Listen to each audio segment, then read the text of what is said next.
Gorzinha. O que você quer, metamorfo?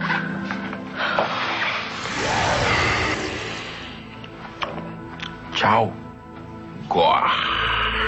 Cuida bem do nosso bebê, tá? Pode deixar que eu vou cuidar muito bem do meu filho, Meta. E cuida bem de você também. Promete? Eu não sei por que você está tão preocupado. Nós não temos mais nada a ver um com o outro. É claro que a gente tem tudo a ver um com o outro. A gente sempre vai ter tudo a ver um com o outro. Inclusive, Gorzinha, a gente vai ter um filho agora, sabia? A gente vai se unir na carne. Nosso amor vingou e agora ele vai virar um pedacinho de gente, um bebezinho.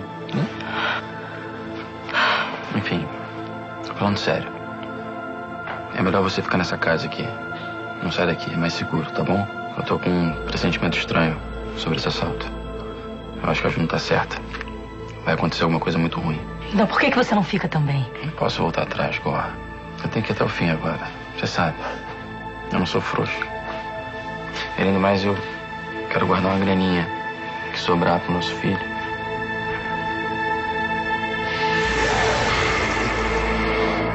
Aliás, gostou do meu disfarce? Não é perfeito? Você é cruel, metamorfo. Sádico.